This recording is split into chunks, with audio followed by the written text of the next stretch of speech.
Yes, good morning everyone. I am Sanjay Kumar Gupta, Assistant Professor Electrical Engineering. Also, I'm working in Training and Placement Department. And we are discussing electrical machine, which is Unit 2 DC machine. It is my 28th lecture. So let us start today's topic today.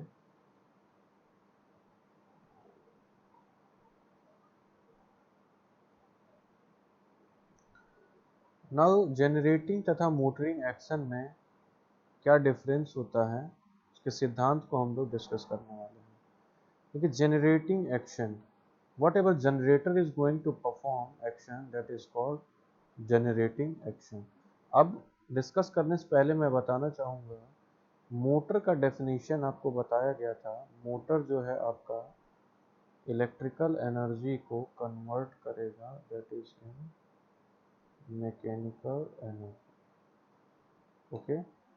और generator जो है, generator वो क्या करेगा, आपका mechanical energy को convert करेगा, that is in electrical energy. Okay. Now if I'm talking about generator action, तो जनरेटर एक्शन की जब हम बात करेंगे,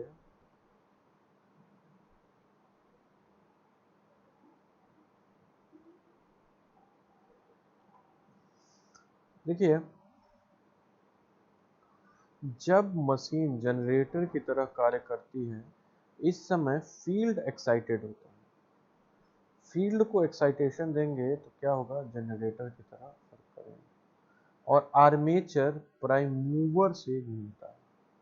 और आर्मेचर जो है हमारा प्राइम मूवर से घूमता है. आर्मेचर कॉइल मैग्नेटिक फील्ड में रोटेट करता है. आर्मेचर कॉइल रोटेटिंग फील्ड में, आर्मेचर कॉइल मैग्नेटिक फील्ड में रोटेट करता है और ईएमएफ इंड्यूस्ड होता है. और यह ईएमएफ आर्मेचर के टर्मिनल और ब्रश की सहायता से प्राप्त हो जाता है. फ्लेमिंग के दाएं हाथ के नियम के अनुसार आर्मेचर कंडक्टर में जनरेट होने वाला ईएमएफ का डायरेक्शन ज्ञात करता है. सो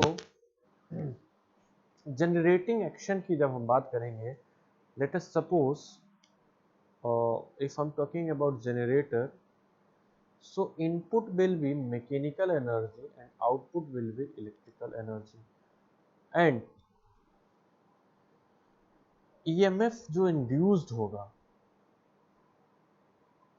direction which we are going to find out through the Fleming right hand rule.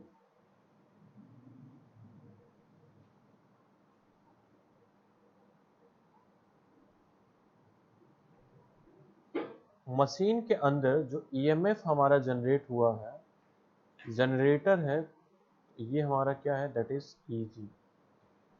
यदि जनरेटर से no load current means load ना लोड कनेक्ट ही ना हो, उस समय के केस में हमारा क्या होगा, करंट की वैल्यू 0 हो जाएगी.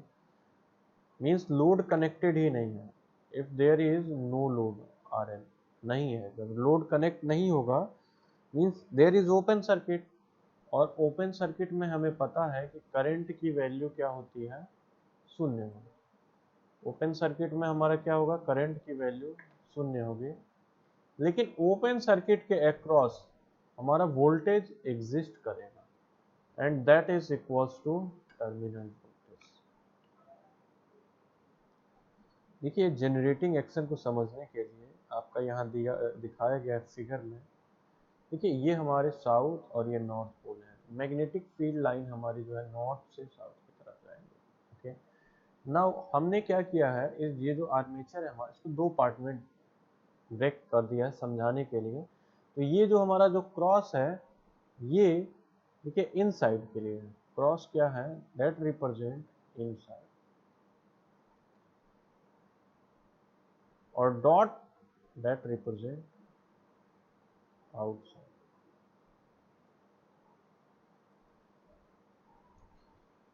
देखिए हाफ में क्वाइल इधर से इन होगी नॉर्थ पोल से, एंड साउथ पोल से हमारी क्या होगी, आउटपुट, यानी कि निकलेगी। ठीक है, आइए देखते हैं। यदि जनरेटर को कुछ लोड से कनेक्ट करते हैं, मींस नो लोड की कंडीशन में अब जनरेटर को हम नहीं रखने वाले, हम क्या करेंगे, धीरे धीरे उस पर लोड को डालेंगे। उस केस में क्या होगा, तब जनरेटर में क्या होगा, जैसे लोड जब हमने कनेक्ट किया, कोई भी आरएलसी कोई भी लोड कनेक्ट कर सकते हैं। लेट सपोज अगर जो हमने आरएल लोड क्या कर दिया, कनेक्ट किया, जैसे ही आरएल लोड को हम क्या करते हैं, इंसर्ट करेंगे, जैसे ही इंसर्ट करेंगे तो आपका सर्किट क्लोज हो जाएगा। अब वी नो दैट जब सर्किट हमारा क्लोज हो जाएगा तो उसमें हमारी क्या होगी, एक विद्युत धारा प्रवाहित होगी, यानी करंट स्टार्ट फ्लोइंग। यह करंट वाइंडिंग की रेजिस्टेंस आरए से प्रवाहित जब होगी तो उसमें क्या होगा हमारा, देखिए जब करंट फ्लो हो रही है और ये रेजिस्टिव एलिमेंट है तो क्या होगा हमारा, इसमें आई स्क्वायर आर एक लॉस उत्पन्न, क्या होने वाला है, इसमें एक आई स्क्वायर आर हमारा लॉस उत्पन्न हो जाएगा। जबकि लोड में प्रवाहित करंट आई हो तो वोल्टेज का जो ड्रॉप है हमारा वो क्या हो जाएगा, आई आर। वोल्टेज ड्रॉप क्या होगा हमारा, आई आर होगा। इस प्रकार जनरेटर के टर्मिनल पे जो वोल्टेज मिलेगा, that is terminal voltage Vt equals to E minus I R है। और E की वैल्यू यहाँ से जब हम निकालेंगे पक्षांतर करके, E की value V plus I R है, यानी कि EV माइनस V जो है that is equals to I R. यदि लोड ना कनेक्ट हो तो करंट की वैल्यू क्या हो जाएगी, शून्य होगी, और करंट की वैल्यू शून्य जैसे ही ये हो गई तो आपका E इक्वल्स टू V, यानी कि आपका टर्मिनल वोल्टेज इक्वल्स टू हो जाएगा दैट इज ईएमएफ। ईएमएफ का फुल फॉर्म क्या होगा, इलेक्ट्रोमोटिव फोर्स, और इसकी यूनिट होगी that is volt.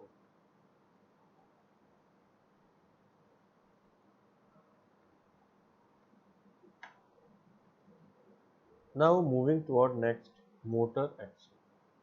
I'm talking about motor action, जब मशीन से प्राइम मूवर नहीं जुड़ा होता है, मींस लोड नहीं जुड़ा हुआ, एंड डीसी सप्लाई से कनेक्ट कर देते हैं, तब क्या होगा, आर्मेचर के टर्मिनल पे जैसे ही वी सप्लाई देंगे तो आपका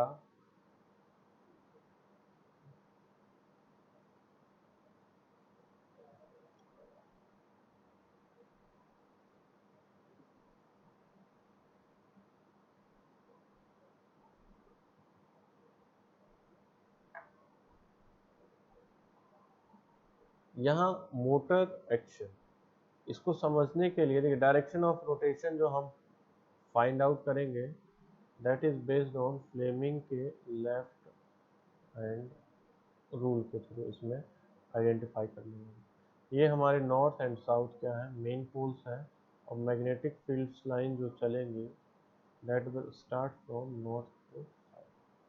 ये हमारे इधर से इन होंगे, इधर से आउट होंगे। देखिए इसमें जब आर्मेचर सर्किट क्लोज है उस केस में क्या होगा, आर्मेचर कॉइल में करंट प्रवाहित होगी। ये सर्किट क्लोज होगा तो करंट फ्लो होगी, और सर्किट क्लोज नहीं है तो हमारा उस केस में करंट फ्लो नहीं होगी लेकिन वोल्टेज एग्जिस्ट करेगा। इस समय मशीन में इलेक्ट्रोमैग्नेटिक एक्शन के कारण टार्क डेवलप होगा जो क्लॉकवाइज डायरेक्शन में लगेगा।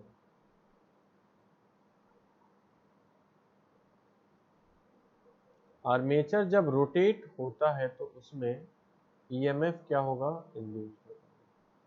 और मोटर की केस में हम बात करेंगे तो बैक ईएमएफ इंड्यूस्ड होगा, और जनरेटर में आपका जनरेटेड ईएमएफ इंड्यूस्ड होगा। अब लेंज के नियम से इंड्यूस्ड ईएमएफ के डायरेक्शन को ज्ञात करते हैं। इंड्यूस्ड ईएमएफ के डायरेक्शन को ज्ञात करने के लिए हम क्या करेंगे, इंड्यूस्ड ईएमएफ के डायरेक्शन को ज्ञात करने के लिए हम क्या करने वाले हैं, लेंज लॉ का उपयोग करेंगे। Lenz law. अब देखिए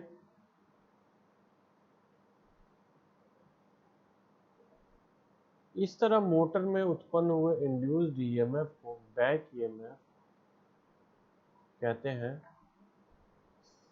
supply voltage back EMF voltage के रेजिस्टेंस और करंट के गुणनफल के योग के बराबर है, यानी V equals to EB plus IA।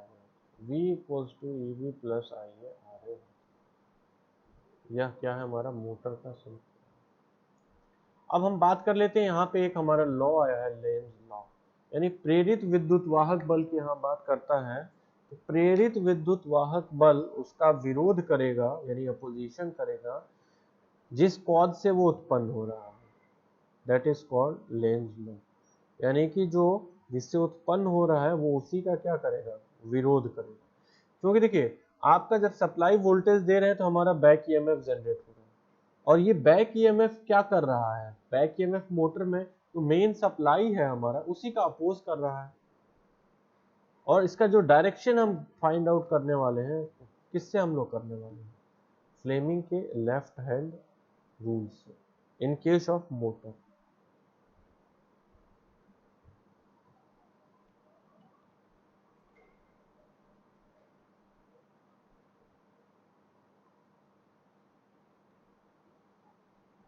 So this was enough for today. Basically in this video we have discussed about the motor and generator action, that how EMF is induced in case of motor and in case of generator, and Fleming left hand rule is used for motoring action and right hand for the generating action। और direction को ज्ञात करने के लिए अभी हमने बताया है कि एक लेंज लॉ को हम लोग यूज करते हैं।